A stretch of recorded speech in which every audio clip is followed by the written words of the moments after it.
नमस्कार मित्रांनो, मी काजल तुमचं स्वागत करते आमच्या स्टडी डायरीज यूट्यूब चॅनलमध्ये। तर विद्यार्थी मित्रांनो, मागील काही लेक्चरमध्ये आपण पोलीस भरतीच्या सिलेबसवरती एक कंप्लीट लेक्चर सीरीज चालू केली होती आणि त्यामध्ये आपण पोलीस भरतीच्या सिलेबसपैकी गणित विषयाचा, बुद्धिमत्ता चाचणीचा, मराठी व्याकरणाचा आणि मित्रांनो जनरल नॉलेजचा व्यवस्थितपणे अभ्यास केलेला आहे। तुम्ही अजून देखील ते लेक्चर बघितले नसतील तर नक्कीच बघा। त्या प्रत्येक लेक्चरची लिंक मी तुम्हाला डिस्क्रिप्शन बॉक्समध्ये देईल, तुम्ही त्या ठिकाणी जाऊन बघू शकता।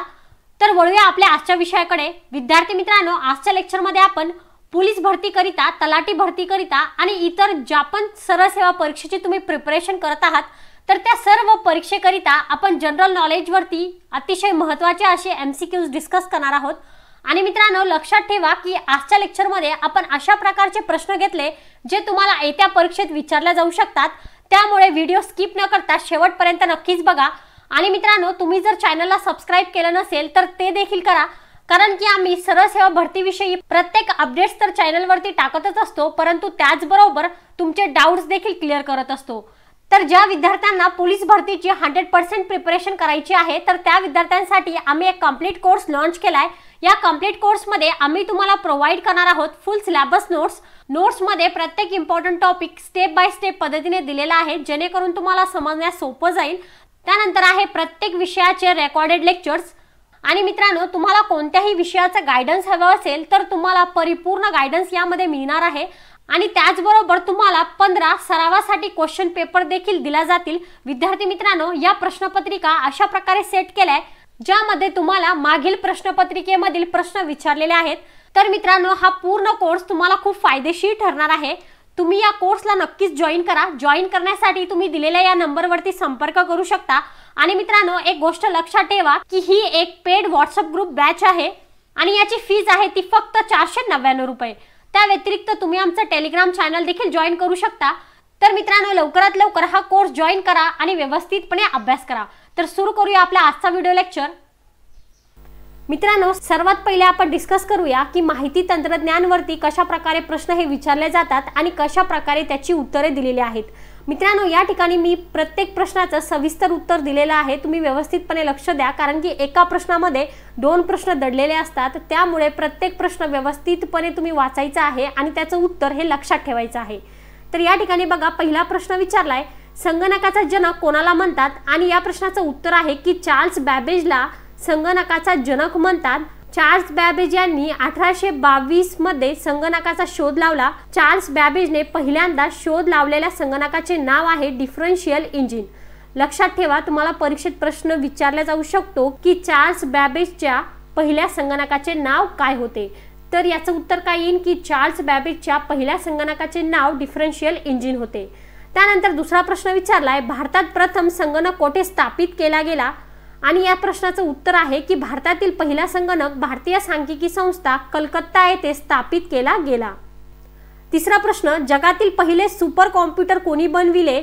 आणि याचं उत्तर आहे की जगातील पहिले सुपर कॉम्प्युटर CDAC ने बनविले होते। चौथा प्रश्न, भारतात बनवलेल्या सुपर कॉम्प्युटर्सचे नाव काय आहे? तर मित्रांनो, भारतातील सुपर कॉम्प्युटर्सचे नाव आहे परम, हे CDAC द्वारे उत्पादित आहे। पाचवा प्रश्न, संगणक साक्षरता दिवस कधी साजरा केला जातो? आणि या प्रश्नाचं उत्तर आहे की संगणक साक्षरता दिन 2 डिसेंबर रोजी साजरा केला जातो। आता आपण बघूया यावरील पुढचे विचारलेले प्रश्न। तर मित्रांनो, पुढचा प्रश्न दिलाय, जगातील सर्वाधिक संगणक असणारा देश मानला जातो, म्हणजेच की असा कोणता देश आहे ज्याला सर्वाधिक संगणक असणारा देश मानला जातो? तर मित्रांनो, युनायटेड स्टेट्स ऑफ अमेरिका हा जगात सर्वाधिक संगणक असणारा देश मानला जातो। त्यानंतर पुढचा प्रश्न विचारलाय की संगणकाचा मेंदू कशाला म्हणतात? तर संगणकाचा मेंदू CPU ला म्हणतात। CPU म्हणजे सेंट्रल प्रोसेसिंग युनिट। त्यानंतर आहे BIOS, याचा विस्तार काय आहे? म्हणजे याचं पूर्णपणे संक्षिप्त रूप तुम्हाला सांगायचं आहे। तर मित्रांनो, BIOS चे पूर्ण नाव आहे बेसिक इंटरनल आउटपुट सिस्टीम। हा शब्द प्रत्यक्षात बेसिक इनपुट अथवा आउटपुट सिस्टीमचा एक छोटा प्रकार आहे। BIOS चे मुख्य कार्य म्हणजे PC वर ऑपरेटिंग सिस्टीम बूट करणे। त्यानंतरचा प्रश्न विचारलाय, WWW चा शोधकर्ता कोण आहे? तर मित्रांनो, टिम बर्नर्स-ली आणि रॉबर्ट कॅलियाऊ हे WWW चे म्हणजेच की वर्ल्ड वाइड वेबचे शोधक आहेत। या दोघांनी मिळून 1989 मध्ये wwwचा शोध लावला। त्यानंतर 10वा प्रश्न विचारलाय, संगणकाची सर्व प्रकारची माहिती किंवा आउटपुट पाहण्यासाठी कोणत्या डिव्हाइसचा वापर केला जातो? तर मित्रांनो, संगणकाची सर्व प्रकारची माहिती किंवा आउटपुट पाहण्यासाठी मॉनिटर वापरला जातो। अशाच प्रकारे पुढचा प्रश्न काय विचारला बघा, संगणकात जाणाऱ्या डेटाला काय म्हणतात? तर संगणकावर जाणाऱ्या डेटाला इनपुट असे म्हणतात। आउटपुटचे माध्यम काय आहे? आउटपुटचे माध्यम म्हणजे प्रिंटर आहे। CD ROMचे पूर्ण स्वरूप काय आहे? तर CD ROMचे संपूर्ण स्वरूप compact disc read only memory आहे। संगणकात रॅमचा अर्थ काय आहे? रॅम म्हणजे रँडम ॲक्सेस मेमरी।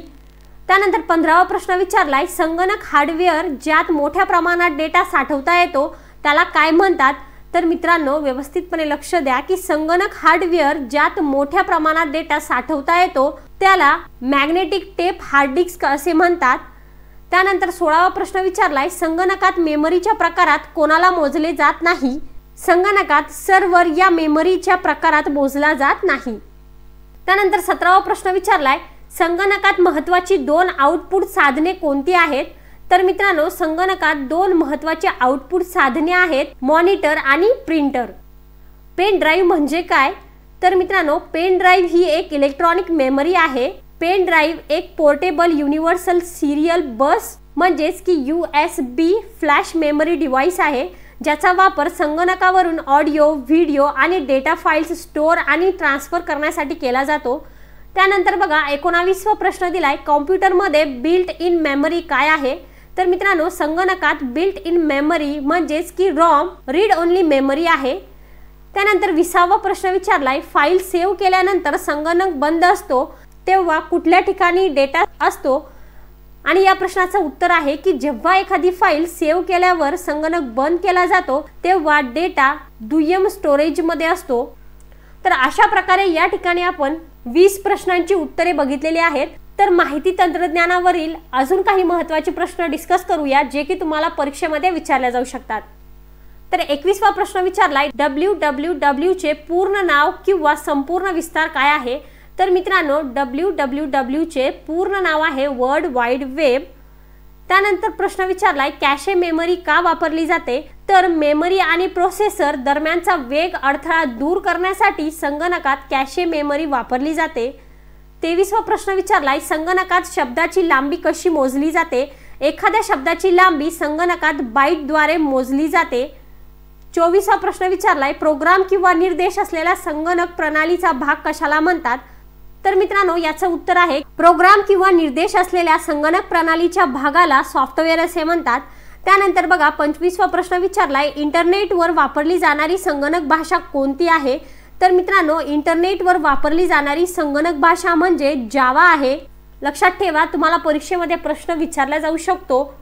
26वा प्रश्न दिलाय, सर्वात वेगवान संगणक कोणता मानला जातो?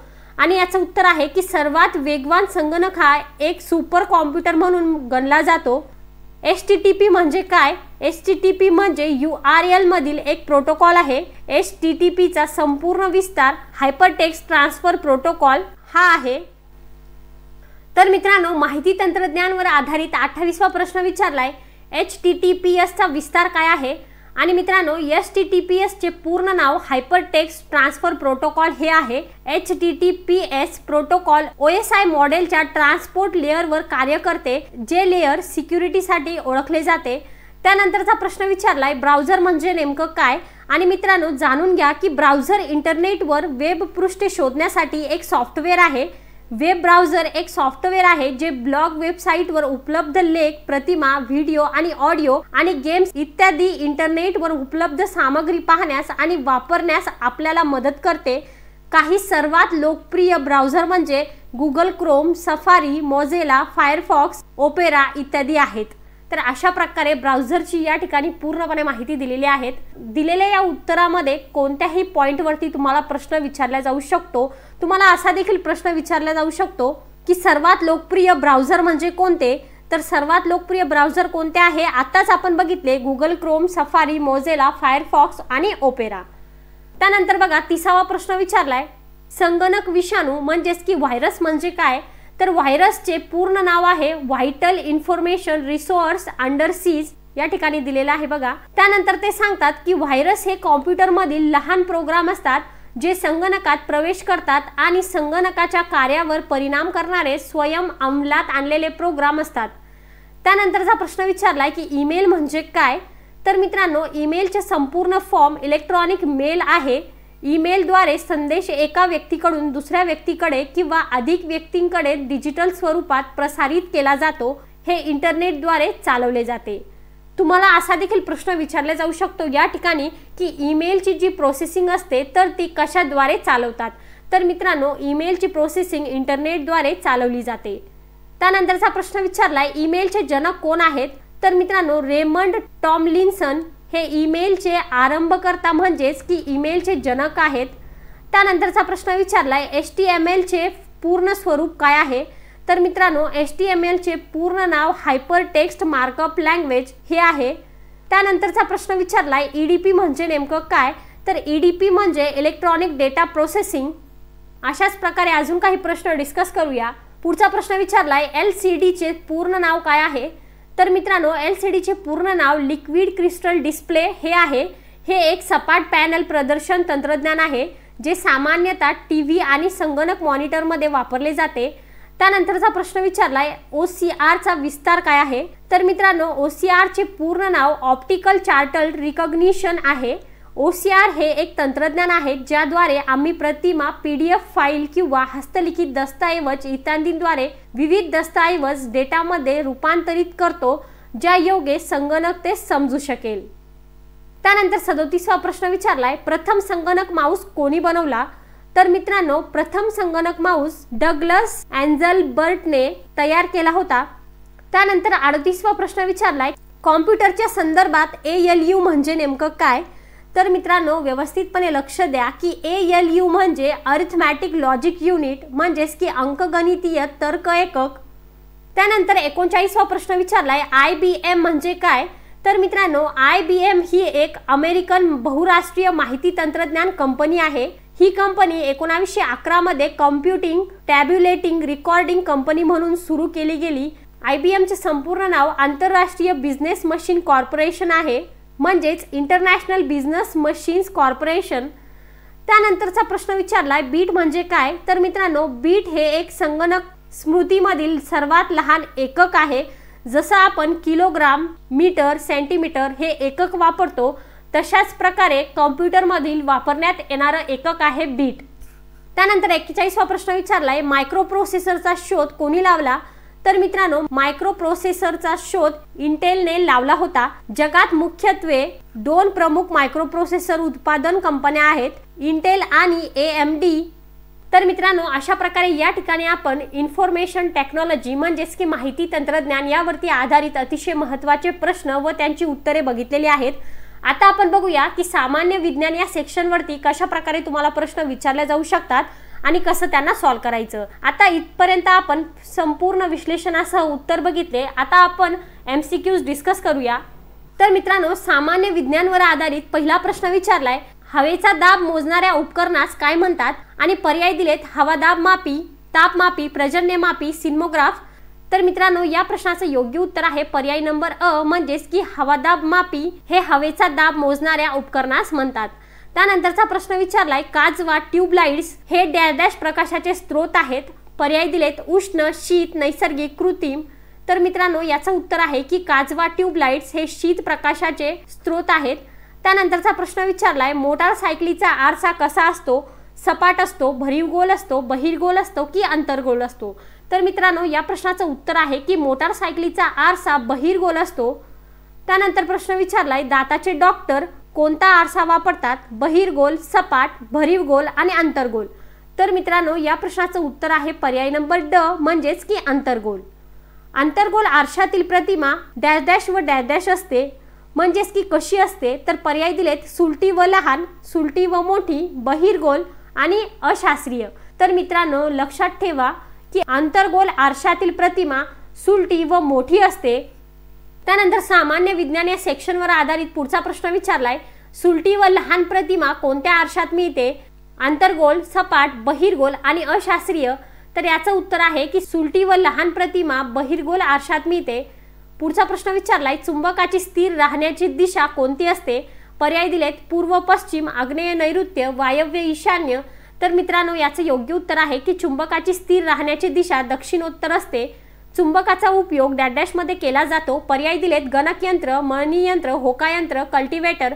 तर मित्रांनो या प्रश्नाचं उत्तर आहे की चुंबकाचा उपयोग होकायंत्रामध्ये केला जातो, म्हणजेच याचं उत्तर येईल पर्याय नंबर क. त्यानंतर 9वा प्रश्न विचारलाय, गॅसची ज्योत जळते लाकूड हे प्रकाशाचे कोणते स्रोत आहेत? पर्याय दिलेत उष्ण, शीत, समशीतोष्ण, यापेक्षा वेगळे. तर मित्रांनो गॅसची ज्योत जळते लाकूड हे प्रकाशाचे उष्ण स्रोत आहेत, म्हणजेच याचं उत्तर येईल पर्याय नंबर अ. 10वा प्रश्न विचारलाय, दाढी करण्यासाठी वापरण्यात येणारा आरसा कोणता असतो? अंतर्गोल, बहिर्गोल, सपाट आणि भरीव. तर मित्रांनो दाढी करण्यासाठी वापरण्यात येणारा आरसा अंतर्गोल असतो. पुढचा प्रश्न विचारलाय, काच हा उष्णतेचा काय आहे? सुवाहक आहे की दुर्वाहक आहे की अर्धवाहक आहे की यापेक्षा वेगळे? तर मित्रांनो काच हा उष्णतेचा दुर्वाहक आहे. 12वा प्रश्न विचारलाय, गव्हापासून पाव तयार करताना कशाचा वापर करतात? Boric acid, bleaching powder, east, धुण्याचा सोडा. तर मित्रांनो गव्हापासून पाव तयार करताना ईस्टचा वापर करतात, म्हणजेच या प्रश्नाचं उत्तर आहे पर्याय नंबर क.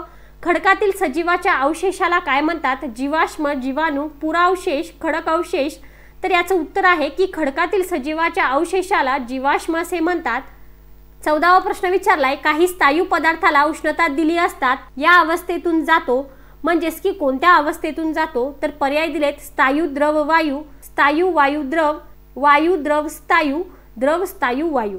तर मित्रांनो याचं उत्तर आहे की काही स्थायू पदार्थाला जर आपण उष्णता दिली तर ते पदार्थ स्थायू, द्रव आणि वायू या अवस्थेत जातो, म्हणजेच याचं उत्तर आहे पर्याय नंबर अ. 15वा प्रश्न विचारलाय, ज्या स्थायूचे उष्णतेमुळे द्रवात रूपांतर न होता थेट वायूत रूपांतर होते त्यांना काय म्हणतात? आणि पर्याय दिलेत उत्क्लनशील, संप्लवनशील, गोठनशील आणि वरील सर्व. तर मित्रांनो ज्या स्थायूचे उष्णतेमुळे द्रवात रूपांतर न होता थेट वायूत रूपांतर होते त्यांना संप्लवनशील असे म्हणतात. त्यानंतर 16वा प्रश्न दिलाय की डॅश डॅश हा संप्लवनशील पदार्थ आहे. पर्याय दिलेत आयोडीन, साखर, कापूर आणि पर्याय ड दिलाय अ व क. तर मित्रांनो आयोडीन आणि कापूर हे दोन्ही देखील संप्लवनशील पदार्थ आहेत, म्हणजे त्याचं उत्तर येईल पर्याय नंबर ड. तर मित्रांनो सामान्य विज्ञान या सेक्शनवर आधारित 17वा प्रश्न विचारलाय, चुंबक हा विशिष्ट दिशा दर्शवितो, तर एका मोठ्या चुंबकाचे 2 तुकडे केले तर तो कोणती दिशा दर्शवेल? आणि या प्रश्नासाठी 4 पर्याय दिलेत. ते 2 तुकडे वेगवेगळ्या दिशा दर्शवितील, ते दोन्ही तुकडे पूर्वीच्याच दिशा दर्शवितील, ते दोन्ही तुकडे पूर्वीच्या दिशांच्या विरुद्ध दिशा दर्शवितील, ते दोन्ही तुकडे प्रत्येक वेळी वेगवेगळ्या दिशा दर्शवितील. तर मित्रांनो या प्रश्नाचं योग्य उत्तर आहे की चुंबक हा विशिष्ट दिशा दर्शवितो, त्याचे जर आपण 2 तुकडे केले तर ते दोन्ही तुकडे पूर्वीच्याच दिशा दर्शवितील, म्हणजेच या प्रश्नाचं उत्तर येईल पर्याय नंबर ब.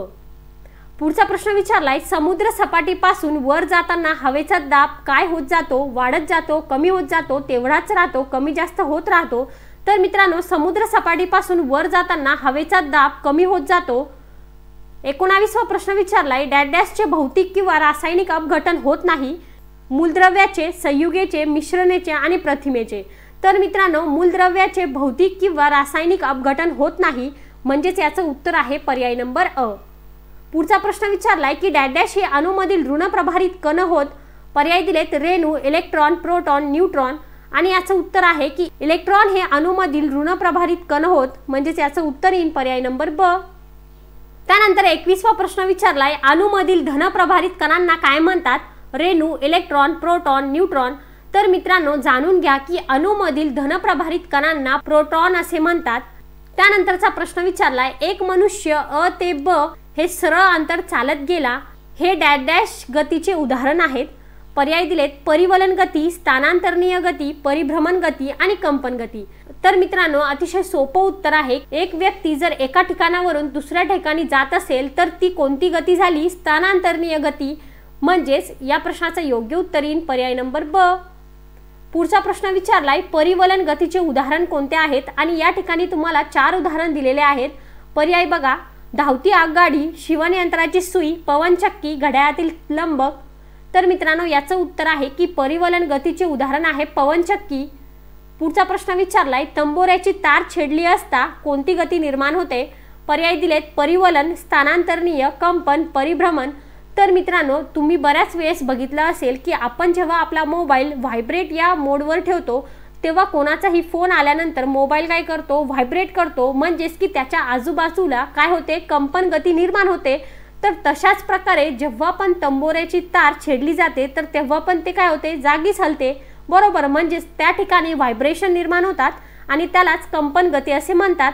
म्हणजेच या प्रश्नाचं योग्य उत्तर आहे पर्याय नंबर क. पुढचा प्रश्न विचारलाय, पृथ्वीचे सूर्याभोवती फिरणे हे कोणत्या गतीचे उदाहरण आहेत? पर्याय दिलेत परिवलन, स्थानांतरणीय, कंपन आणि परिभ्रमण.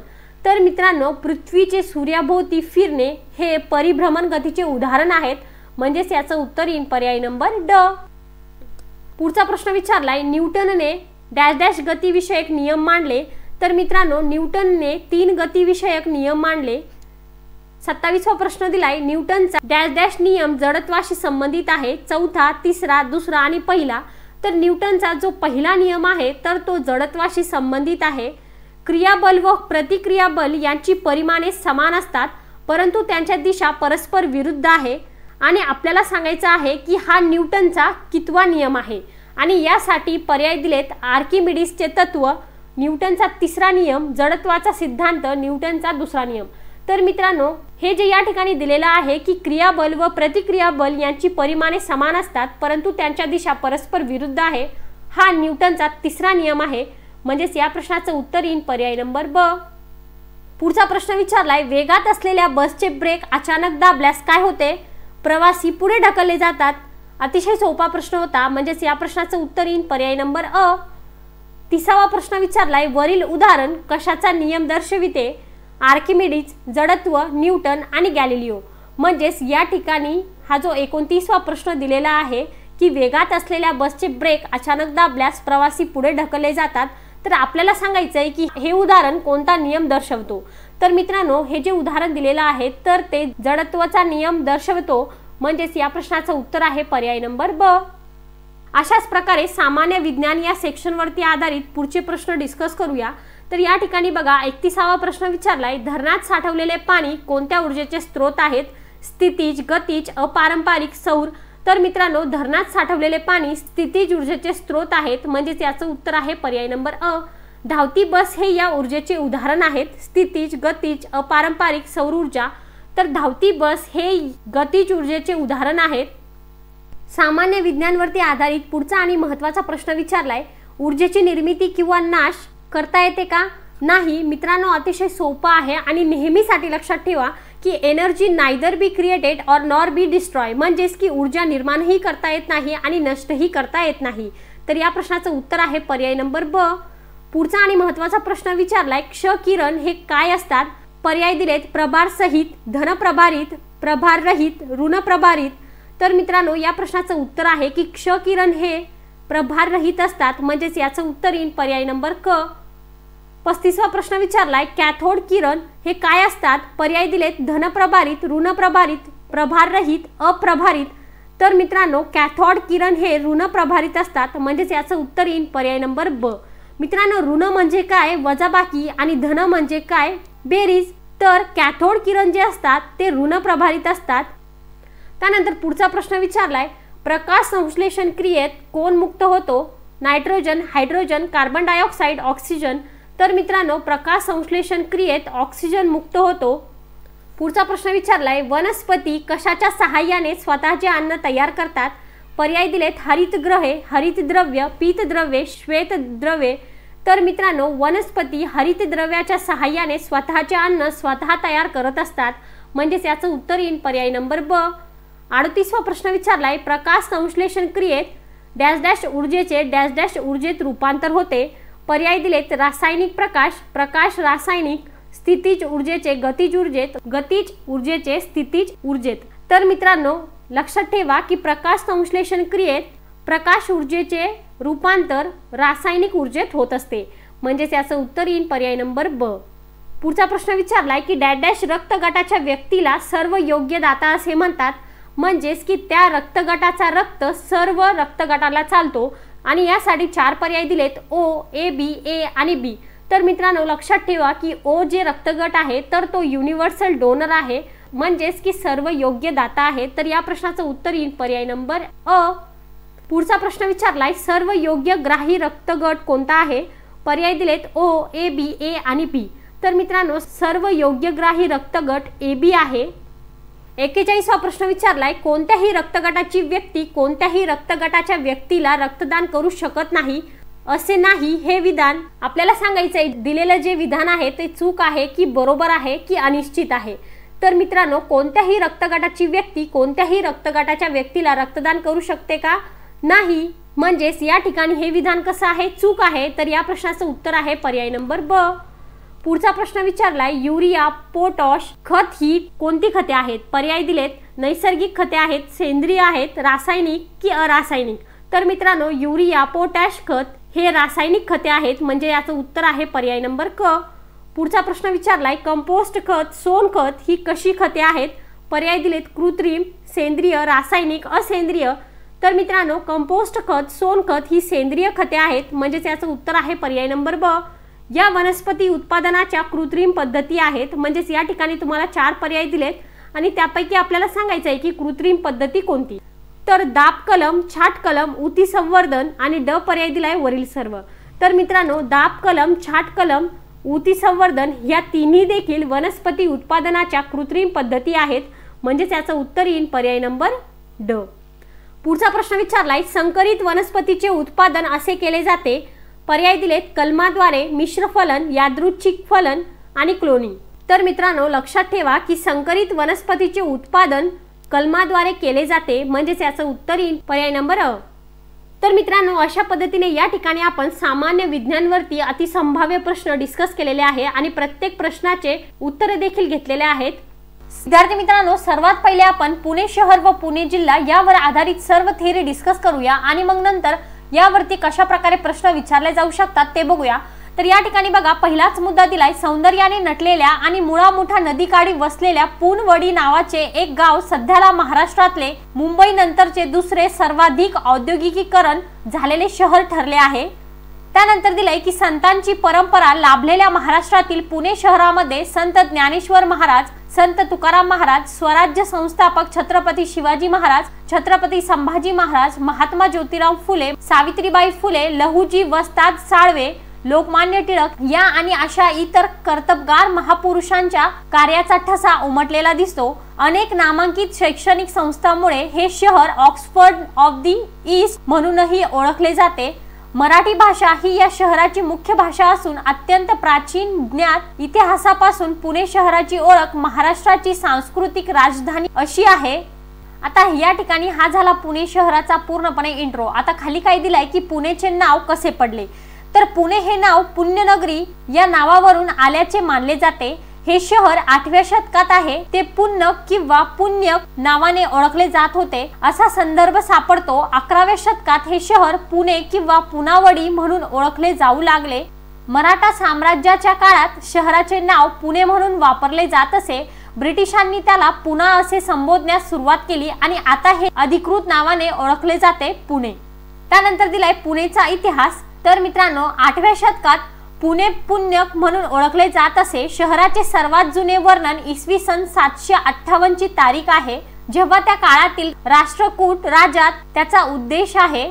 मध्ययुगीन काळाचा पुरावा म्हणजे जंगली महाराज मार्गावर सापडलेली पाताळेश्वर गुहा जी 8व्या शतकातील मानली जाते। लक्षात ठेवा अतिशय महत्त्वाचा मुद्दा आहे, परीक्षेत विचारला जाऊ शकतो की सर्वात जुना पुरावा कोणता आहे। त्यानंतर दिलंय 17व्या शतकात हे शहर निजामशाही, आदिलशाही, मुघल अशा विविध राजवंशांचा भाग होते।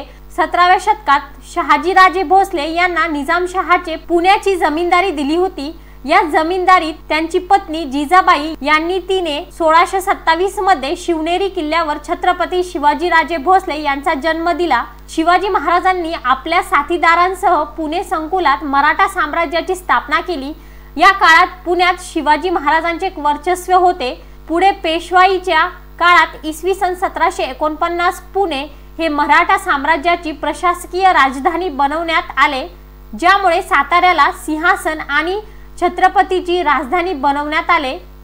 पेशव्यांच्या काळात पुण्याची बरीच प्रगती झाली 1818 पर्यंत पुण्यावर मराठ्यांचे राज्य होते। पुणे हे शिवाजी महाराजांच्या जीवनाचा आणि मराठा साम्राज्याच्या इतिहासाचा एक महत्त्वाचा भाग आहे।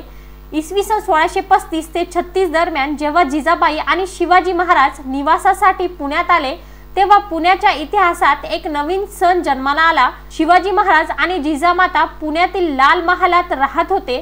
पुण्याचे ग्रामदैवत कसबा गणपतीची स्थापना जिजाबाईंनी केली। 17व्या शतकाच्या सुरुवातीला छत्रपती शाहूंचे पंतप्रधान थोरले बाजीराव पेशवे यांना पुण्याला त्यांचे कायमचे निवासस्थान बनवावे लागले। छत्रपती शाहू महाराजांनी याला परवानगी दिली आणि पेशवे मुठा नदीच्या काठावर शनिवारवाडा बांधले। पुण्याला महाराष्ट्राची सांस्कृतिक राजधानी म्हणून संबोधले जाते।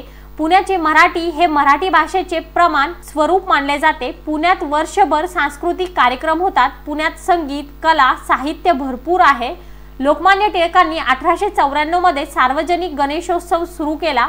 भाद्रपद महिन्यात येणाऱ्या या 10 दिवसात सप्टेंबर नाही तर ऑगस्ट पुणे शहर जागृत होते। या महोत्सवात सहभागी होण्यासाठी देश विदेशातून लोक पुण्यात येतात। ठिकठिकाणी लहान मोठ्या गणेश मंडळांचे मंडप सजवले जातात। या महोत्सवादरम्यान महाराष्ट्र पर्यटन विकास महामंडळ पुणे उत्सव नावाच्या सांस्कृतिक कार्यक्रमाचे आयोजन करते, ज्यात संगीत, नृत्य, मायफाईल, नाटक आणि खेळ यांचा समावेश आहे।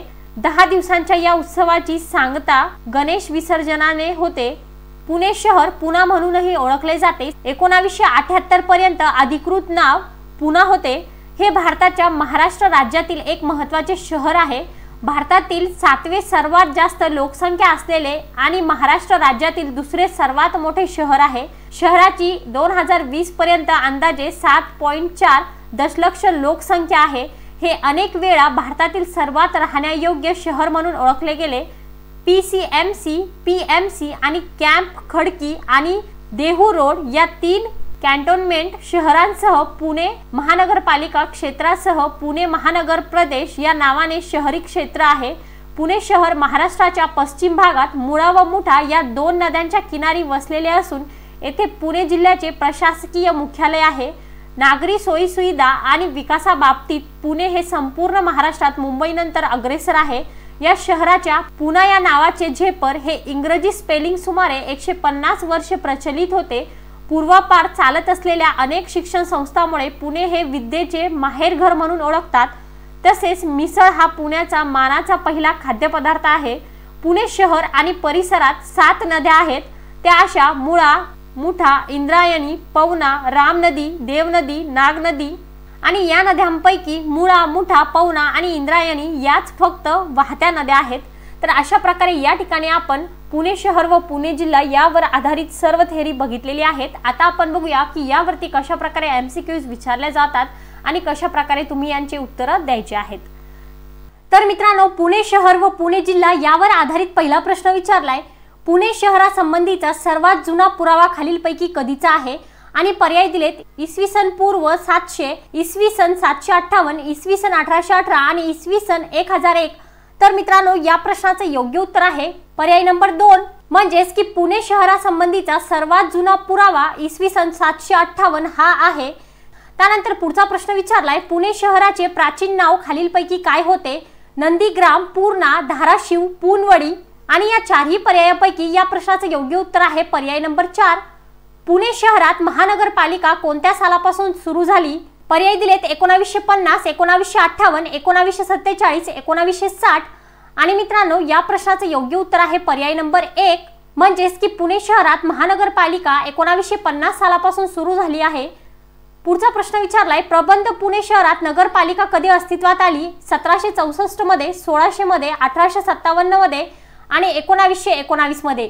तर मित्रांनो, या प्रश्नाचे योग्य उत्तर आहे पर्याय नंबर 3, म्हणजेच की प्रबंध पुणे शहरात नगरपालिका 1857 मध्ये अस्तित्वात आली। पुणे जिल्ह्यात किती तालुके आहेत? 12, 14, 24, 22 आणि मित्रांनो, या प्रश्नाचे योग्य उत्तर आहे पर्याय नंबर 2, म्हणजेच की पुणे जिल्ह्यात एकूण 14 तालुके आहेत। पुढचा प्रश्न विचारलाय, पिंपरी चिंचवड महानगरपालिकेची स्थापना कधी झाली?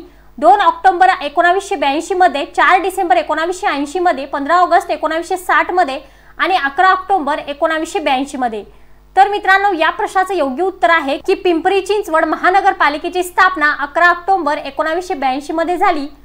पुढचा प्रश्न विचारलाय, पुणे जिल्हा परिषदेचे पहिले अध्यक्ष कोण होते?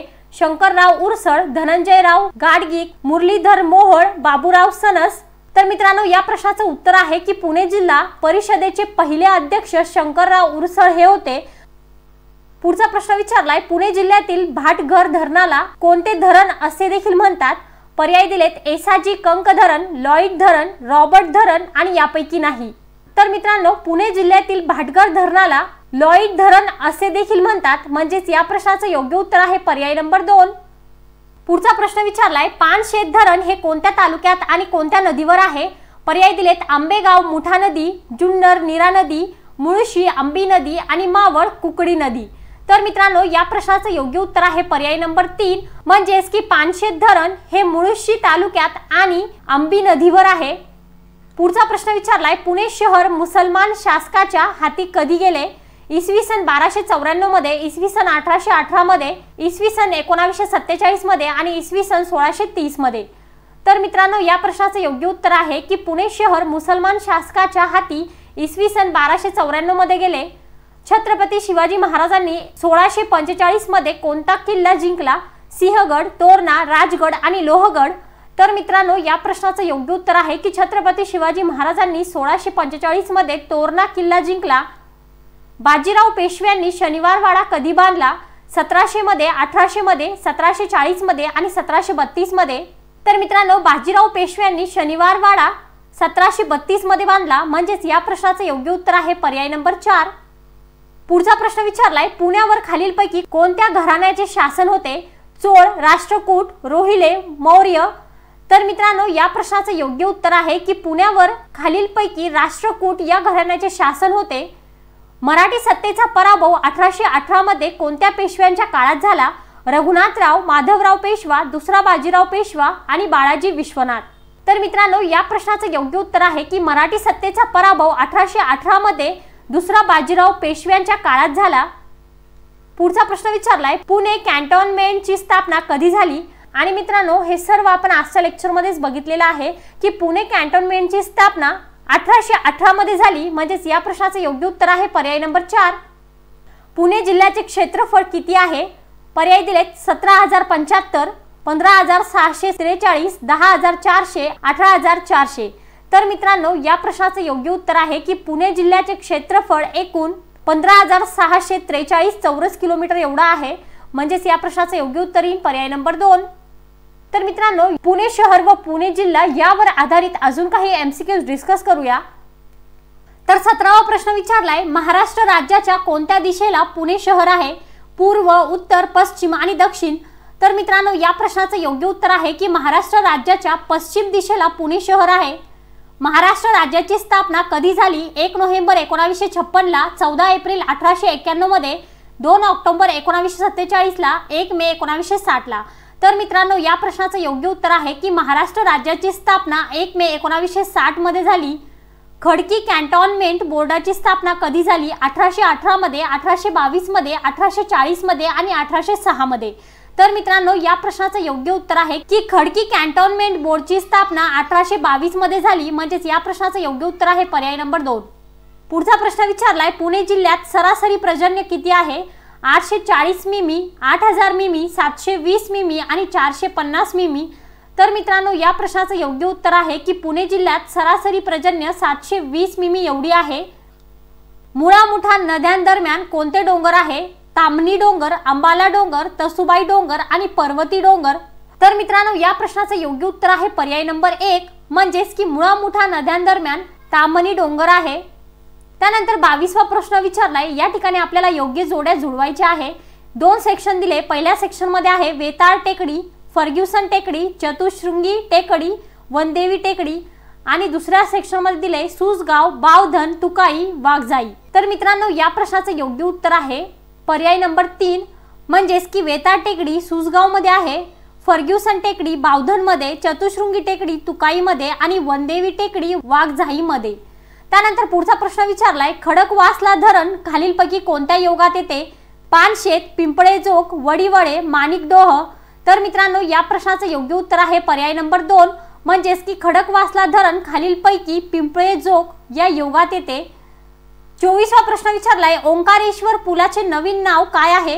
दादाभाई नवरोजी पूल, डॉक्टर दाभोळकर पूल, वी रा शिंदे पूल, महात्मा फुले पूल।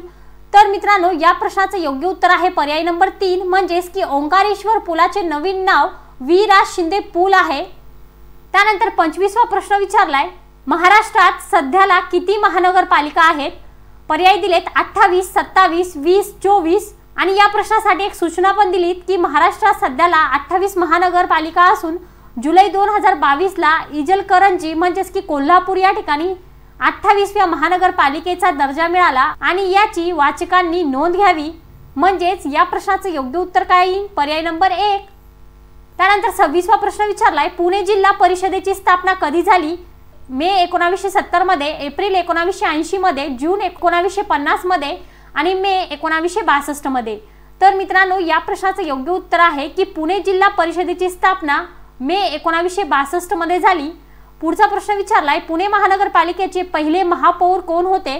श्री मुरलीधर मोहोळ, श्री बाबूराव सबस, श्री सूर्यकुमार जाधव आणि यापैकी नाही। तर मित्रांनो या प्रश्नाचं योग्य उत्तर आहे पर्याय नंबर 2 म्हणजेच की पुणे महानगरपालिकेचे पहिले महापौर श्री बाबूराव सबस हे होते। त्यानंतर 28वा प्रश्न विचारलाय महाराष्ट्रातील 28वी महानगरपालिका कोणती आहे? पर्याय दिलेत इचलकरंजी, पनवेल, पालघर, जत आणि या प्रश्नाचं उत्तर आत्ताच आपण बघितलं 25व्या प्रश्नामध्ये की 28वी महानगरपालिका कोणती आहे? पर्याय नंबर 1 म्हणजेच की इचलकरंजी। 29वा प्रश्न विचारलाय सावित्रीबाई फुले पुणे विद्यापीठाची स्थापना कधी झाली? इसवी सन 1980 मध्ये, इसवी सन 1949 मध्ये, इसवी सन 1952 मध्ये आणि इसवी सन 1858 मध्ये। तर मित्रांनो या प्रश्नाचं योग्य उत्तर आहे पर्याय नंबर 2 म्हणजेच की सावित्रीबाई फुले पुणे विद्यापीठाची स्थापना इसवी सन 1949 मध्ये झाली। त्यानंतर पुढचा आणि 30वा प्रश्न विचारलाय लोणावळा, खंडाळा, भीमाशंकर ही थंड हवेची ठिकाणे कोणत्या जिल्ह्यातली आहे? सातारा, सांगली, पुणे, अहमदनगर।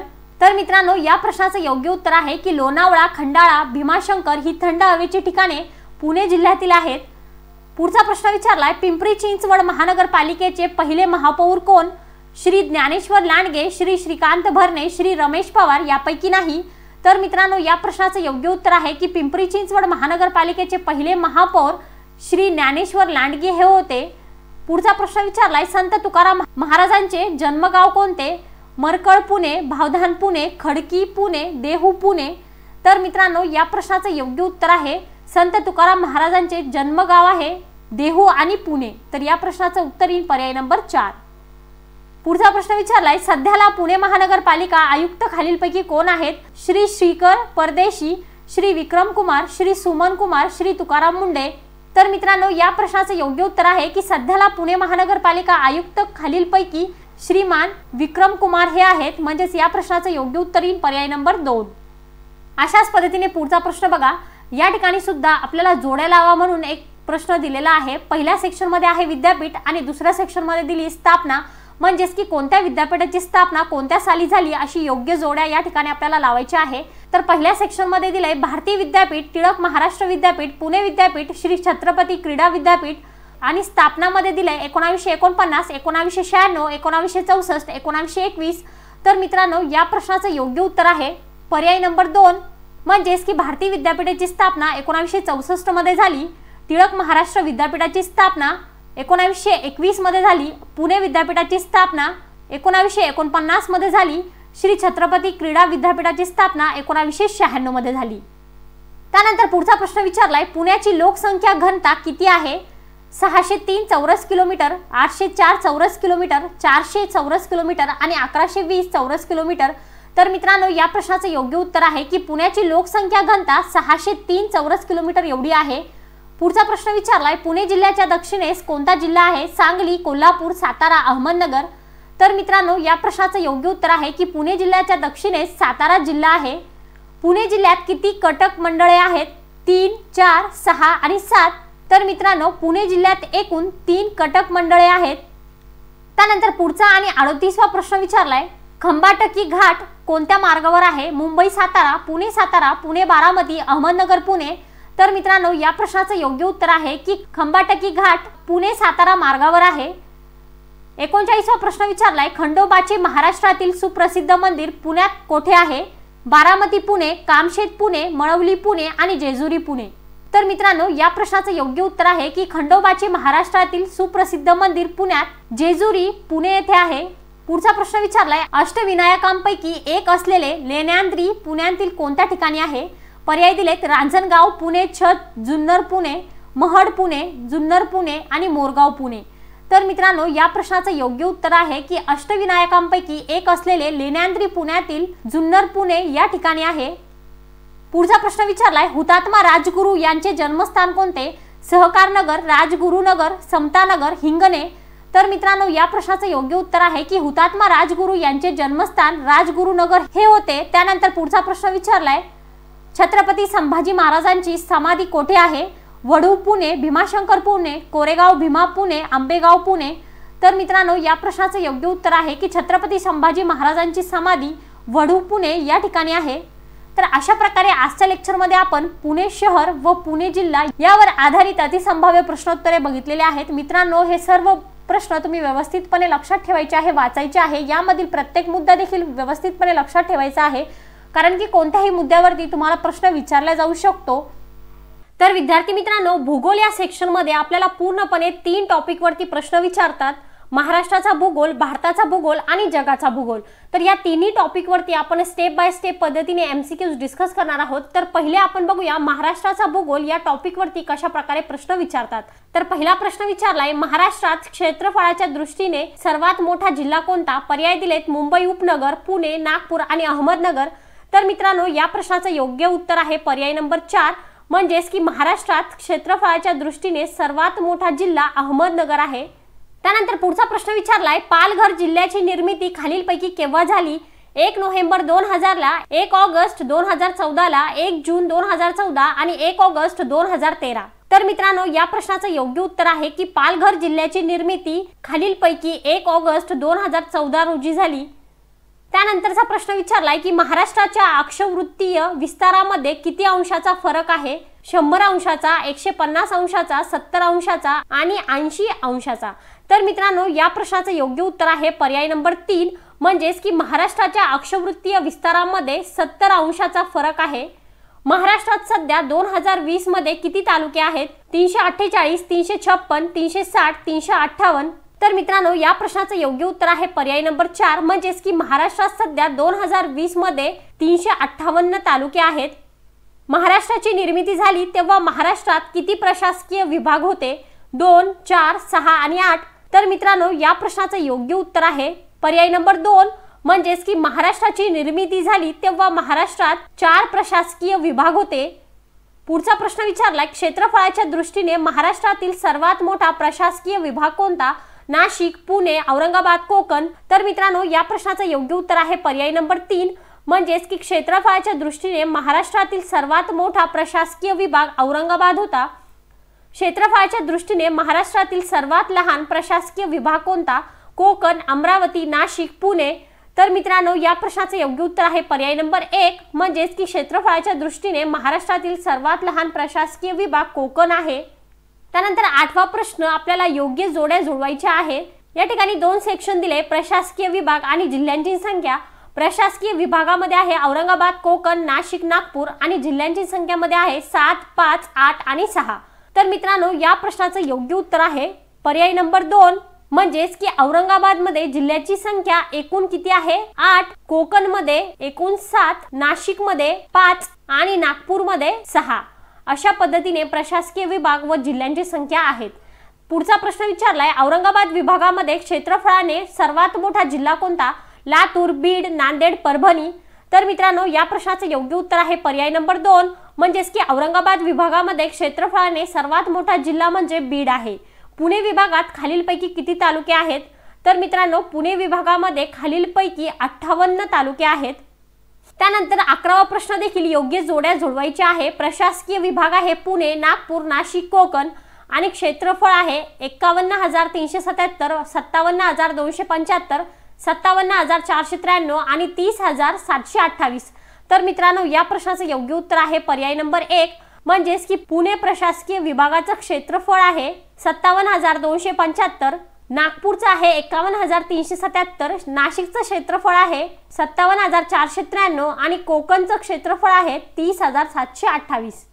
तर महाराष्ट्राचा भूगोल यावरती आधारित पुढचा प्रश्न विचारलाय, खालील प्रशासकीय विभागांचा तालुक्यानुसार उतरता क्रम लावा आणि पर्याय दिलेत औरंगाबाद, पुणे, नागपूर, अमरावती, कोकण, नाशिक. दुसरा पर्याय आहे औरंगाबाद, नागपूर, पुणे, अमरावती, नाशिक, कोकण. तिसरा पर्याय आहे औरंगाबाद, अमरावती, नागपूर, पुणे, नाशिक, कोकण आणि चौथा पर्याय आहे औरंगाबाद, पुणे, नागपूर, नाशिक, अमरावती, कोकण. तर मित्रांनो, या प्रश्नाचे योग्य उत्तर आहे पर्याय नंबर 2, म्हणजेच की प्रशासकीय विभागाचा तालुक्यानुसार जर उतरता क्रम लावला तर असा येईल औरंगाबाद, नागपूर, पुणे, अमरावती, नाशिक आणि कोकण. त्यानंतर पुढचा प्रश्न विचारलाय, महाराष्ट्राचा विचार केल्यास भारताच्या कोणत्या दिशेला महाराष्ट्र आहे? पूर्व, पश्चिम, दक्षिण, उत्तर. तर मित्रांनो, या प्रश्नाचे योग्य उत्तर आहे पर्याय नंबर 2, म्हणजेच की महाराष्ट्राचा विचार केल्यास भारताच्या पश्चिम दिशेला महाराष्ट्र आहे. कोकण किनारपट्टीची लांबी किती आहे? पर्याय दिलेत 720, 700, 800 आणि 860. तर मित्रांनो, या प्रश्नाचे योग्य उत्तर आहे की कोकण किनारपट्टीची लांबी 720 किलोमीटर आहे. त्यानंतर पुढचा प्रश्न विचारलाय, कोकण किनारपट्टीची सरासरी रुंदी किती आहे? 915 ते 1220, 30 ते 60, 60 ते 90 आणि 90 ते 120. तर मित्रांनो, या प्रश्नाचे योग्य उत्तर आहे पर्याय नंबर 2, म्हणजेच की कोकण किनारपट्टीची सरासरी रुंदी 30 ते 60 किलोमीटर एवढी आहे. महाराष्ट्रात एकूण किती बंदरे आहेत? 46, 48, 50, 52. तर मित्रांनो, या प्रश्नाचे योग्य उत्तर आहे की महाराष्ट्रात एकूण 50 बंदरे आहेत. कोकणच्या सखल भागास काय म्हणतात? वलाटी, देश, मावळ, खलाटी. तर मित्रांनो, या प्रश्नाचं उत्तर आहे की कोकणच्या सखल भागास खलाटी असे म्हणतात. कोकणची उत्तर दक्षिण सीमा अनुक्रमे खालीलपैकी कशाने निश्चित झाली आहे? दातीवार व तेरेखोल खाडी, वसईची खाडी व तेरेखोल खाडी, वसईची खाडी व कलींची खाडी, धरमतरची खाडी व बाणकोटची खाडी. तर मित्रांनो, या प्रश्नाचं योग्य उत्तर आहे की कोकणची जी उत्तर दक्षिण सीमा अनुक्रमे दातीवार व तेरेखोल खाडी म्हणून निश्चित झाली आहे. पुढचा प्रश्न विचारलाय, 374 सह्याद्री पर्वताची सरासरी उंची किती मीटर आहे? 1500 ते 1600, 915 ते 1200, 800 ते 1000 आणि 1000 ते 1200. तर मित्रांनो, या प्रश्नाचं योग्य उत्तर आहे पर्याय नंबर 2, म्हणजेच की 374 सह्याद्री पर्वताची सरासरी उंची ही 915 ते 1200 मीटर एवढी आहे. पुढचा प्रश्न विचारलाय, महाराष्ट्रामध्ये सह्याद्री पर्वत रांगेवरून दक्षिणेकडून उत्तरेकडे गेल्यास त्याची उंची कशी जाते? कमी जाते, समान जाते, वाढत जाते आणि यापैकी नाही. तर मित्रांनो, या प्रश्नाचं योग्य उत्तर आहे की महाराष्ट्रामध्ये सह्याद्री पर्वत रांगेवरून दक्षिणेकडून उत्तरेकडे गेल्यास त्याची उंची वाढत जाते. पुढचा प्रश्न विचारलाय, महाराष्ट्रात खालीलपैकी कोणत्या प्रदेशात सर्वाधिक प्रमाणात जैवविविधता आढळते? महाराष्ट्र पठार, पश्चिम घाट, कोकण किनारपट्टी आणि पर्जन्य छायेचा प्रदेश. तर मित्रांनो, या प्रश्नाचं योग्य उत्तर आहे पर्याय नंबर 2, कोकण किनाऱ्याच्या सखल प्रदेशाकडून सह्याद्रीकडे पाहिल्यास काय दिसतो? खोलगट, डोंगर रांगेसारखा, सपाट पठारासारखा, सरळ कड्यासारखा. तर मित्रांनो, या प्रश्नाचं योग्य उत्तर आहे पर्याय नंबर 2, म्हणजेच की कोकण किनाऱ्याच्या सखल प्रदेशाकडून सह्याद्रीकडे पाहिल्यास डोंगर रांगेसारखा दिसतो. सह्याद्री पर्वतास काय म्हणतात? बोरघाट, पश्चिम घाट, पूर्व घाट आणि घाटमाथा. तर मित्रांनो, या प्रश्नाचं योग्य उत्तर आहे पर्याय नंबर 2, म्हणजेच की सह्याद्री पर्वतास पश्चिम घाट असेही म्हणतात.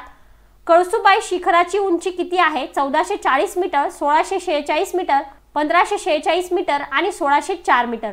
तर मित्रांनो, कळसुबाई शिखराची उंची एकूण 1646 मीटर एवढी आहे.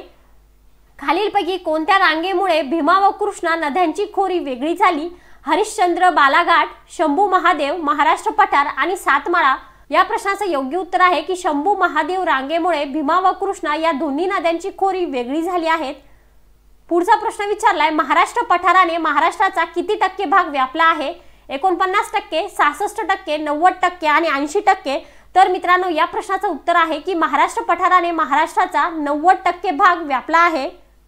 महाराष्ट्राचा भूगोल या सेक्शनवर आधारित पुढचा प्रश्न विचारलाय, पृथ्वीला सूर्याभोवती प्रदक्षिणा करण्यास डॅश डॅश एवढा कालावधी लागतो? पर्याय दिलेत 24 तास, 12 तास, 1 वर्ष, 6 महिने. तर मित्रांनो, या प्रश्नाचं योग्य उत्तर आहे पर्याय नंबर 3, म्हणजेच की पृथ्वीला सूर्याभोवती प्रदक्षिणा करण्यास एकूण 1 वर्ष कालावधी लागतो. पुढचा प्रश्न विचारलाय, चंद्राच्या पृथ्वीभोवती फिरणाऱ्या गतीशी संबंधित काय असतो? दिवस, महिना, वर्ष, पंधरवडा. तर मित्रांनो, या प्रश्नाचं उत्तर आहे पर्याय नंबर 2, म्हणजेच की चंद्राच्या पृथ्वीभोवती फिरण्याच्या गतीशी संबंधित महिना असतो. आता या ठिकाणी बघा तुम्हाला अ आणि ब दोन वाक्य दिलेत। पृथ्वीवरून चंद्राचा प्रकाशित भाग जेव्हा पूर्ण वर्तुळाकार दिसतो त्यास पौर्णिमेचा चंद्र म्हणतात आणि पृथ्वीवरून चंद्राचा प्रकाशित भाग जेव्हा अजिबात दिसत नाही त्यास अमावस्येची रात्र म्हणतात। आणि पर्याय दिलेत फक्त अ बरोबर, फक्त ब बरोबर, अ व ब दोन्ही बरोबर आणि अ व ब दोन्ही चूक। तर मित्रांनो या प्रश्नाचं योग्य उत्तर आहे पर्याय नंबर 3, म्हणजेच की अ आणि ब ही दोन्ही वाक्य बरोबर आहेत। त्यानंतर पुढचा प्रश्न विचारलाय, एका अमावस्येपासून दुसऱ्या अमावस्येपर्यंत चंद्राने पृथ्वीभोवती पूर्ण केलेल्या एका फेरीस काय म्हणतात? दिवस, महिना, वर्ष आणि वरीलपैकी नाही। तर मित्रांनो या प्रश्नाचं योग्य उत्तर आहे पर्याय नंबर 2, म्हणजेच की एका अमावस्येपासून दुसऱ्या अमावस्येपर्यंत चंद्राने पृथ्वीभोवती पूर्ण केलेल्या एका फेरीस महिना म्हणतात। त्यानंतर पुढच्या प्रश्नामध्ये अ ब क 3 वाक्य दिलेत आणि या वाक्यापैकी कोणता वाक्य बरोबर आहे किंवा चूक आहे ते आपल्याला सांगायचंय। तर वाक्य दिलेत, 7 दिवसांचा आठवडा हे एक एकक आपण कालगणनेसाठी वापरतो। आठवड्याचा चंद्राच्या अथवा पृथ्वीच्या गतीशी संबंध नसतो। आठवड्याचा चंद्राच्या अथवा पृथ्वीच्या गतीशी संबंध असतो। पर्याय दिलेत अ व ब बरोबर, ब क बरोबर, अ क बरोबर आणि अ ब क तिन्ही बरोबर। तर मित्रांनो या प्रश्नाचं योग्य उत्तर आहे पर्याय नंबर 1, म्हणजेच की अ व ब ही दोन्ही बरोबर आहेत आणि क हे चुकीचं आहे। त्यानंतर पुढचा प्रश्न विचारलाय, यामध्ये देखील 2 वाक्य दिलेत। ज्या कालगणनेत फक्त चंद्राच्या गतीचा उपयोग केला जातो त्यास चांद्र कालगणना म्हणतात। ज्या कालगणनेत पृथ्वीच्या फक्त वार्षिक गतीचा उपयोग केला जातो तिला सौर कालगणना असे म्हणतात। पर्याय दिलेत फक्त अ, फक्त ब, अ आणि ब यापैकी नाही। तर मित्रांनो या प्रश्नाचं योग्य उत्तर आहे पर्याय नंबर 3, म्हणजेच की अ आणि ब। पुढचा प्रश्न विचारलाय, इस्लाम दिनदर्शिका चांद्र कालगणनेवर आधारित असून त्यामध्ये डॅश डॅश चांद्रमासांचे 1 वर्ष होते व ते डॅश डॅश दिवसांचे असते। म्हणजेच की किती चांद्रमासाचे 1 वर्ष होते व किती दिवसाचे असते। तर मित्रांनो या प्रश्नाचं योग्य उत्तर आहे पर्याय नंबर 2, म्हणजेच की इस्लाम दिनदर्शिका चांद्र कालगणनेवर आधारित असून त्यामध्ये 12 चांद्रमासाचे 1 वर्ष होते व ते 355 दिवसांचे असते।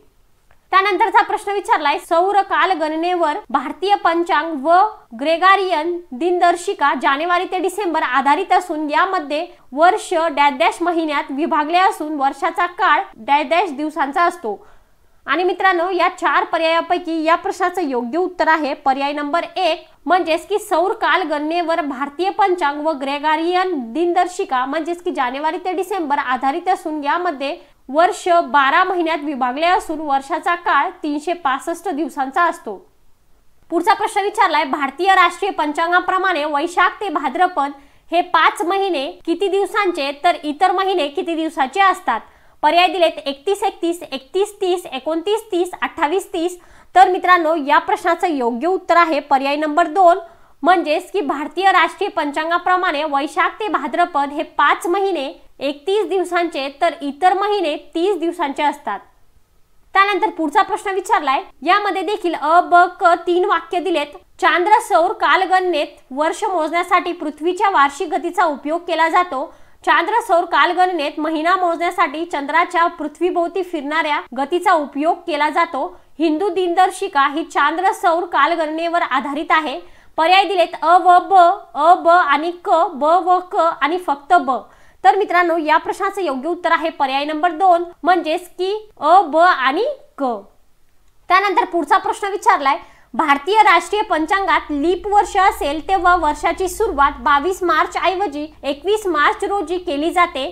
अशा वर्षात चैत्र महिन्यात 30 ऐवजी 31 दिवस असतात। आणि पर्याय दिलेत फक्त अ, अ आणि ब, फक्त ब आणि वरीलपैकी नाही। तर मित्रांनो या प्रश्नाचं योग्य उत्तर आहे पर्याय नंबर 4, म्हणजेच की वरीलपैकी एकही नाही। तर अशा पद्धतीने इथपर्यंत आपण महाराष्ट्राचा भूगोल या सेक्शनवर आधारित अधिसंभाव्य प्रश्न बघितलेले आहेत। आता आपण बघूया भारताचा भूगोल यावरती कशा प्रकारे प्रश्न विचारलेले आहेत। भारताचा भूगोल यावरती पहिला प्रश्न विचारलाय, भारताच्या मध्य भागातून कर्कवृत्त जात असून ते किती राज्यातून जाते? 5, 4, 10 आणि 8। तर मित्रांनो या प्रश्नाचं योग्य उत्तर आहे पर्याय नंबर 4। खालीलपैकी कोणत्या राज्यातून कर्कवृत्त जात नाही? या प्रश्नाचं उत्तर आहे महाराष्ट्र राज्यातून कर्कवृत्त जात नाही। खालीलपैकी कोणत्या रेखावृत्ताच्या दरम्यान भारताचे स्थान आहे? आणि मित्रांनो या 4ही पर्यायापैकी या प्रश्नाचं योग्य उत्तर आहे पर्याय नंबर 4, म्हणजेच की 68° ते 97° या रेखावृत्ताच्या दरम्यान भारताचे स्थान आहे। त्यानंतर चौथा प्रश्न विचारलाय, अरबी समुद्र, हिंदी महासागर आणि बंगालचा उपसागर हे कोठे एकत्र येतात? की बिंदू, कन्याकुमारी, घुवरमोटा, जम्मू काश्मीर। तर मित्रांनो, अरबी समुद्र, हिंदी महासागर आणि बंगालचा उपसागर हे तिन्ही देखील कन्याकुमारीला एकत्र येतात। चीन, बांगलादेश आणि नेपाळची सीमा भारतातील किती राज्यांना लागते? 1, 4, 3, 5। तर मित्रांनो, या प्रश्नाचं योग्य उत्तर आहे पर्याय नंबर 4, म्हणजेच की चीन, बांगलादेश आणि नेपाळची सीमा भारतातील 5 राज्यांना लागते। सिक्कीम, पश्चिम बंगाल, अरुणाचल प्रदेश या राज्यांच्या सीमा खालीलपैकी किती देशांना लागतात? 3, 8, 10 आणि 7। तर मित्रांनो, या प्रश्नाचं योग्य उत्तर आहे पर्याय नंबर 1, खालीलपैकी भारतातील कोणत्या राज्याची सीमा चीनला लागून आहे? आणि 4 नावं दिलीत, सिक्कीम, हिमाचल प्रदेश, आसाम, मेघालय आणि पर्याय दिलेत अ, ब, क, ब, क, ड, अ, व, ब, क आणि ड। तर मित्रांनो, या प्रश्नाचं योग्य उत्तर आहे पर्याय नंबर 3, अ व ब, म्हणजेच की सिक्कीम आणि हिमाचल प्रदेश या दोन्ही राज्यांची सीमा चीनला लागून आहे। त्यानंतरचा प्रश्न विचारलाय, खालीलपैकी कोणत्या राज्यांची सीमा बांगलादेशला लागत नाही? पश्चिम बंगाल, आसाम, बिहार, त्रिपुरा। तर मित्रांनो, या प्रश्नाचं योग्य उत्तर आहे पर्याय नंबर 3, भूविज्ञान दृष्ट्या भारताचे सर्वसाधारण किती विभाग पडतात? 2, 3, 8 आणि 6। तर मित्रांनो, या प्रश्नाचं योग्य उत्तर आहे पर्याय नंबर 2, म्हणजेच की भूविज्ञान दृष्ट्या भारताचे सर्वसाधारण 3 विभाग पडतात। 10वा प्रश्न विचारलाय, सुरुवातीच्या काळात सर्व भूप्रदेशाचे एकच वैश्विक महाखंड होते, त्याला कोणत्या नावाने ओळखले जात होते? गोंडवान प्रदेश, युरेशिया, टेथिस, पॅझिया। मित्रांनो, सुरुवातीच्या काळात सर्व भूप्रदेशाचे एकच वैश्विक महाखंड होते आणि त्याला पॅझिया या नावाने ओळखले जात होते। डॅश डॅश हा पृथ्वीवरील सर्वात प्राचीन आणि सर्वात स्थिर असा भूभाग आहे। द्वीपकल्प पठार, गोंडवान प्रदेश, किनार मैदानी प्रदेश आणि भूकंप प्रवण प्रदेश। मित्रांनो, या प्रश्नाचे योग्य उत्तर आहे की द्वीपकल्प पठार हा पृथ्वीवरील सर्वात प्राचीन आणि सर्वात स्थिर असा भूभाग आहे। जगातील सर्वात उंच पर्वतरांग खालीलपैकी कोणती आहे? Karakoram, Himalaya, Rocky, Amazon. तर मित्रांनो, या प्रश्नाचं योग्य उत्तर आहे पर्याय नंबर 2, म्हणजेच की हिमालय हे जगातील सर्वात उंच पर्वतरांग आहे। हिमालय पर्वतरांगेची लांबी खालीलपैकी किती किलोमीटर आहे? 2000 किलोमीटर, 3000 किलोमीटर, 2400 किलोमीटर आणि 4100 किलोमीटर। तर मित्रांनो, या प्रश्नाचं योग्य उत्तर आहे पर्याय नंबर 3, म्हणजेच की हिमालय पर्वतरांगेची लांबी 2400 किलोमीटर एवढी आहे। तर भारताचा भूगोल यावर आधारित पुढचा प्रश्न विचारलाय, छोटा नागपूर पठाराचा सर्वाधिक भाग खालीलपैकी कोणत्या राज्यात आहे? ओरिसा, छत्तीसगड, बिहार, झारखंड। तर मित्रांनो, या प्रश्नाचं योग्य उत्तर आहे पर्याय नंबर 4, म्हणजेच की छोटा नागपूर पठाराचा सर्वाधिक भाग झारखंड राज्यात आहे। कर्कवृत्ताला 2 वेळा ओलांडणारी खालीलपैकी कोणती नदी आहे? गंगा, ब्रह्मपुत्रा, मही नदी आणि गोदावरी। तर मित्रांनो, या प्रश्नाचं योग्य उत्तर आहे पर्याय नंबर 3, खालीलपैकी कोणत्या नदीला बिहारचे दुःखाश्रू म्हणतात? दामोदर, कोसी, गंडक, घागरा। आणि या प्रश्नाचं उत्तर आहे पर्याय नंबर 2, उत्तर भारतीय मैदानी प्रदेशातील गाळाच्या संचयनाचा खालीलपैकी कोणता क्रम दक्षिणेकडून उत्तरेकडे आहे? पर्याय दिलेत खादर, भांगर, तराई, तराई, भांगर, खादर, भांगर, तराई, खादर, तराई, खादर, भांगर। तर मित्रांनो, या प्रश्नाचं योग्य उत्तर आहे पर्याय नंबर 1, म्हणजेच की उत्तर भारतीय मैदानी प्रदेशातील गाळाच्या संचयनाचा क्रम खादर, भांगर, तराई, दक्षिणेकडून उत्तरेकडे असा आहे। त्यानंतरचा प्रश्न विचारलाय, खालीलपैकी कोणते शहर छोटा नागपूर पठारावर स्थित आहे? दुर्गापूर, रांची, भिलाई, जमशेदपूर। तर मित्रांनो, या प्रश्नाचं योग्य उत्तर आहे पर्याय नंबर 2, कोळसा खाणीसाठी खालीलपैकी कोणत्या नदीचे खोरे प्रसिद्ध आहे? यमुना नदी, कृष्णा नदी, दामोदर नदी, सिंधू नदी। तर याचं उत्तर आहे पर्याय नंबर 3, खालीलपैकी कोठे हिऱ्याच्या खाणी आहेत? इंदोर, मध्य प्रदेश, पन्ना, मध्य प्रदेश, रानीगंज, झारखंड, कोलार, आंध्र प्रदेश। तर मित्रांनो, या प्रश्नाचं योग्य उत्तर आहे पर्याय नंबर 2, डॅश डॅश पासून पश्चिम मध्य रेल्वेचे मुख्यालय म्हणून जबलपूर विभाग बनवण्यात आला। 20 जून 1990, 2 ऑक्टोबर 2005, 1 एप्रिल 2003, 8 सप्टेंबर 2000। तर मित्रांनो, या प्रश्नाचं योग्य उत्तर आहे पर्याय नंबर 3, म्हणजेच की 1 एप्रिल 2003 पासून पश्चिम मध्य रेल्वेचे मुख्यालय म्हणून जबलपूर विभाग बनवण्यात आला। त्यानंतरचा प्रश्न विचारलाय, उज्जैन येथील कुंभमेळा दर किती वर्षांनी एकदा भरतो? 5, 6, 10, 12। आणि या प्रश्नाचं उत्तर आहे पर्याय नंबर 4, म्हणजेच की 12 वर्षांनी एकदा उज्जैन येथील कुंभमेळा भरतो। पुढचा प्रश्न विचारलाय, नदीकाठी असलेले उज्जैन शहर कुंभमेळ्यासाठी प्रसिद्ध आहे। घटप्रथा, शिप्रा, गंगा, यमुना। या प्रश्नाचं योग्य उत्तर आहे पर्याय नंबर 2, सातपुडा पर्वत रांगेमुळे खालीलपैकी कोणत्या नदीची खोरी वेगळी झाली आहेत? नर्मदा तापी, तापी गोदावरी, गोदावरी भीमा, भीमा कृष्णा. तर मित्रांनो या प्रश्नाचं उत्तर आहे पर्याय नंबर 1, सातपुडा पर्वतरांग ही कोणत्या दिशेने पसरलेली आहे? दक्षिण, उत्तर, आग्नेय, वायव्य, पूर्व, पश्चिम, नैऋत्य, ईशान्य. तर मित्रांनो याचं उत्तर आहे पर्याय नंबर 3, नर्मदा व महानदी यामधील दुभाजक कोण आहे? महाराष्ट्र पठार, महादेव रांग, पूर्वेचे पठार, मैकल रांग.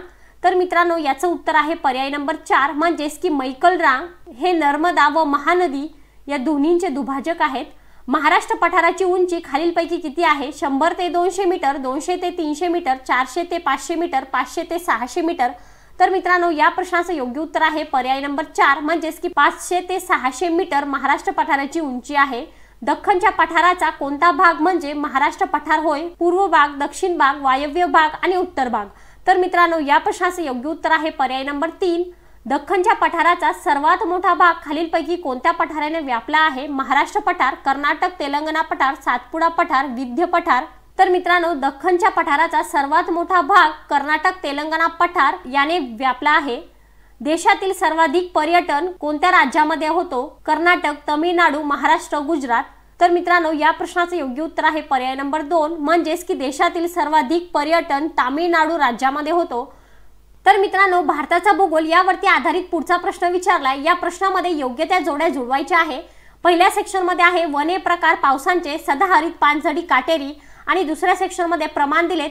तर मित्रांनो या प्रश्नाचं योग्य उत्तर आहे पर्याय नंबर 1, म्हणजेच की सदाहरित हे 200 मिमी पेक्षा जास्त आहेत, पानझडी हे 1000 ते 2000 मिमी आहे आणि काटेरी 500 मिमी पेक्षा कमी आहे.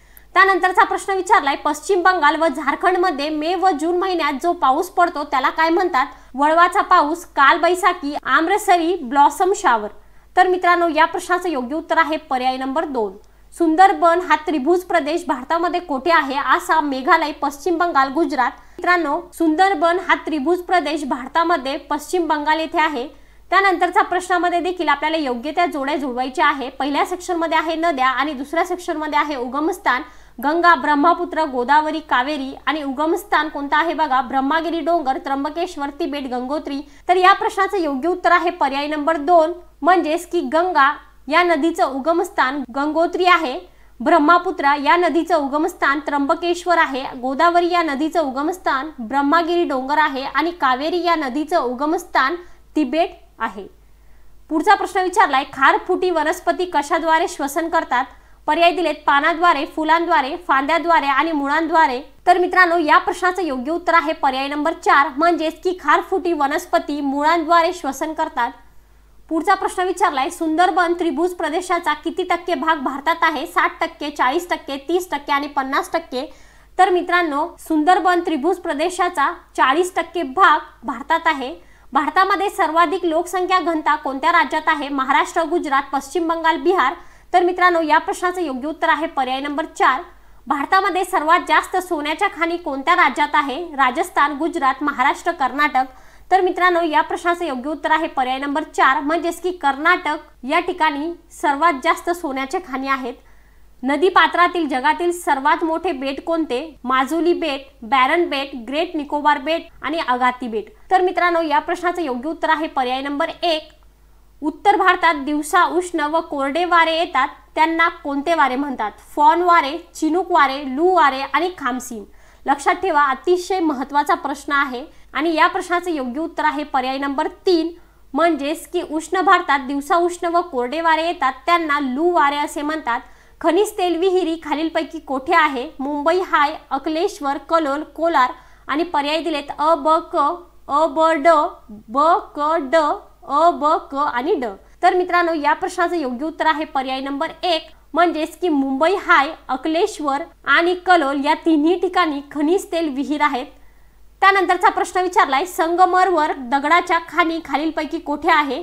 जम्मू काश्मीर, आसाम, मेघालय, राजस्थान. तर मित्रांनो जाणून घ्या की संगमरवर दगडांच्या खाणी राजस्थान मध्ये आहे. नागपूर हे शहर कोणत्या नदीकाठी वसले आहे? पैनगंगा, वैनगंगा, नाग, सुबनशिरी. तर मित्रांनो या प्रश्नाचं योग्य उत्तर आहे की नागपूर हे शहर नाग नदीकाठी वसले आहे. भिलाई प्रकल्प कोणत्या राज्यात आहे? महाराष्ट्र, छत्तीसगड, केरळ, कर्नाटक. तर मित्रांनो या प्रश्नाचं योग्य उत्तर आहे की भिलाई प्रकल्प छत्तीसगड या राज्यात आहे. तर मित्रांनो इथपर्यंत आपण भारताचा भूगोल यावरती आधारित अतिशय महत्त्वाचे MCQs बघितलेले आहेत. आता आपण बघूया जगाचा भूगोल व संकल्पना यावरती आधारित अति महत्त्वाचे MCQs. तर जगाचा भूगोल व संकल्पना यावर आधारित पहिला प्रश्न विचारलाय, भारतामध्ये राष्ट्रीय सुदूर संवेदन संस्था खालीलपैकी कोठे आहे? पुणे, नागपूर, हैदराबाद, जयपूर. तर मित्रांनो या प्रश्नाचं योग्य उत्तर आहे पर्याय नंबर 3 म्हणजेच की भारतामध्ये राष्ट्रीय सुदूर संवेदन संस्था हैदराबाद मध्ये आहे. पृथ्वीवरील एखाद्या ठिकाणाचे नेमके स्थान निर्धारित करण्यासाठी खालीलपैकी कोणत्या प्रणालीचा वापर करतात? रिमोट सेन्सिंग, सोनार तंत्रज्ञान, रिश्टर स्केल आणि GPS. तर मित्रांनो या प्रश्नाचं उत्तर आहे पर्याय नंबर 4. GPS ची सुरुवात अमेरिकेतील वायुदलाने खालीलपैकी कोणत्या साली केली? 1981 मध्ये, 1992 मध्ये, 1973 मध्ये आणि 2001 मध्ये. तर मित्रांनो GPS ची सुरुवात अमेरिकेतील वायुदलाने 1973 साली केली. त्यानंतर पुढचा प्रश्न विचारला, या प्रश्नामध्ये तुम्हाला 3 वाक्य दिलेत आणि पर्याय दिलेत अ, ब, ब, क, अ, क आणि यापैकी नाही. तर वाक्य अशी आहेत की सममूल्य रेषा म्हणजे नकाशावर समान मूल्य असणाऱ्या बिंदूंना जोडणारी रेषा होय.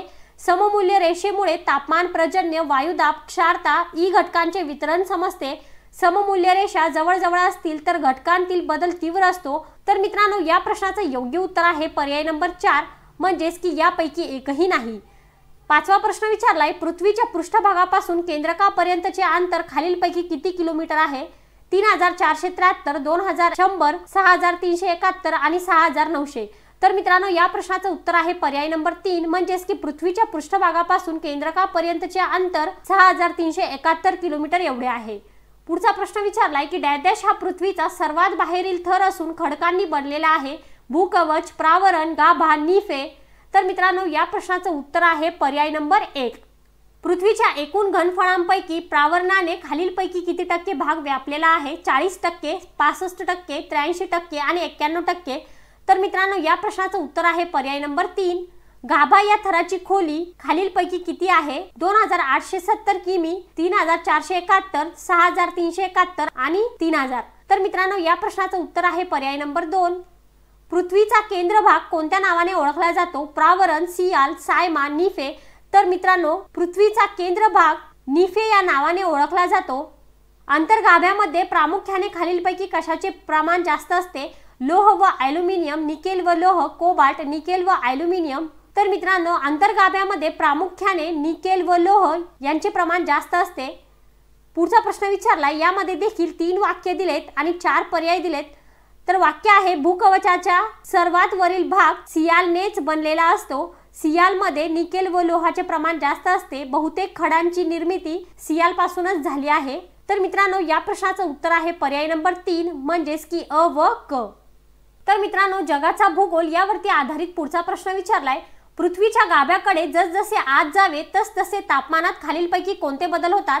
वाढ होते, कमी होते, बदल होत नाही, स्थिर राहते. आणि याचं उत्तर आहे पर्याय नंबर 1 वाढ होते.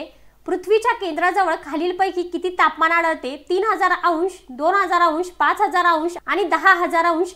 तर मित्रांनो या प्रश्नाचं उत्तर आहे पर्याय नंबर 3 5000 अंश. वलीकरणामुळे खालीलपैकी कोणते पर्वत निर्माण झालेले नाही? रॉकी पर्वत, अरवली पर्वत, आल्प्स पर्वत आणि हिमालय पर्वत. तर मित्रांनो याचं उत्तर आहे पर्याय नंबर 1 रॉकी पर्वत. पृथ्वीच्या पृष्ठभागापासून ते केंद्रापर्यंतचा योग्य क्रम लावा. सायमा, सियाल, प्रावरण, गाभा, गाभा, सायमा, सियाल, प्रावरण, प्रावरण, गाभा, सियाल, सायमा आणि सियाल, सायमा, प्रावरण, गाभा.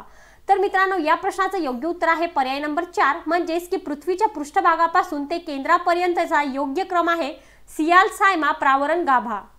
त्यानंतर 16वा प्रश्न विचारलाय, लोह व मॅग्नेशियम यांच्या संयुगाने खालीलपैकी काय तयार झाले आहेत? प्रावरण, गाभा, सियाल, सायमा. तर मित्रांनो या प्रश्नाचं उत्तर आहे पर्याय नंबर 1 प्रावरण.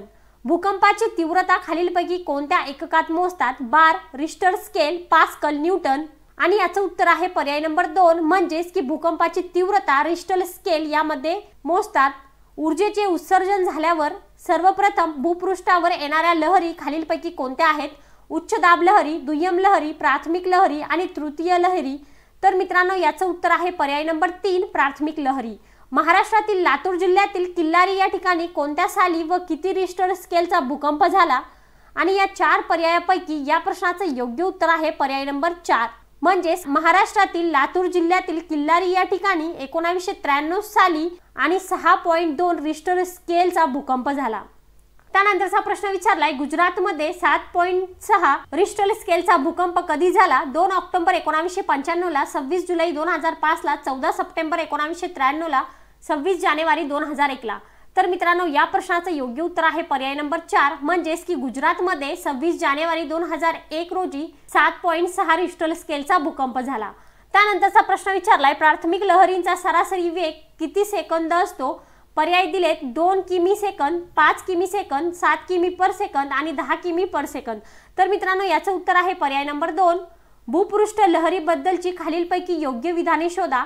आणि विधाने दिलीत, भूपृष्ठ लहरी पृथ्वीच्या अधिक खोलवर जात नाही, सर्व भूकंप लहरीमध्ये भूपृष्ठ लहरी सर्वाधिक विनाशक असतात, या लहरी पृथ्वीच्या आत न जाता पृथ्वी गोलाभोवती फेरी मारतात। आणि पर्याय दिलेत अ, ब व क, अ व क, अ ब व क। तर मित्रांनो या प्रश्नाचं योग्य उत्तर आहे पर्याय नंबर 2, ब व क। त्यानंतर 23वा प्रश्न विचारलाय, यामध्ये देखील 2 विधाने दिलीत आणि अयोग्य पर्याय निवडायचा सांगितलाय। तर विधाने आहेत, लाव्हा रसापासून पृष्ठभागावर व त्याखाली काही किलोमीटर खोलापर्यंत आढळणारा व नैसर्गिकरित्या तयार झालेल्या खनिजांच्या मिश्रणाला खडक असे म्हणतात। आणि ब विधान आहे, खडकामध्ये बहुतांश सिलिकॉन, ॲल्युमिनियम, लोह, कॅल्शियम इत्यादी पदार्थ असतात। पर्याय दिलेत अ, ब, अ, ब आणि यापैकी नाही। तर मित्रांनो या प्रश्नाचं योग्य उत्तर आहे पर्याय नंबर 4, यापैकी नाही। त्यानंतरचा प्रश्न विचारलाय, अग्निजन्य खडकांचा खालीलपैकी कोणता प्रकार नाही? ग्रॅनाइट, बॅसॉल्ट, गॅब्रो, कोळसा। तर मित्रांनो याचं उत्तर आहे पर्याय नंबर 4, अग्निजन्य खडकांचा कोळसा हा प्रकार नाही। ज्वालामुखीच्या उद्रेकापासून खालीलपैकी कोणते पठार बनले आहे? दख्खनचे पठार, सह्याद्री पठार, तिबेटचे पठार आणि सेबेरियाचे पठार। तर मित्रांनो याचं उत्तर आहे पर्याय नंबर 1, म्हणजेच की दख्खनचे पठार। तर मित्रांनो आजचा आपला व्हिडिओ लेक्चर या ठिकाणी संपलेला आहे। मित्रांनो आजचा हा व्हिडिओ लेक्चर तुमच्यासाठी फार फायदेशीर ठरणार आहे। तुम्हाला जर व्हिडिओ आवडला असेल तर लाईक करा, शेअर करा, काही प्रश्न असतील तर कमेंट सेक्शन मध्ये नक्कीच विचारा। धन्यवाद।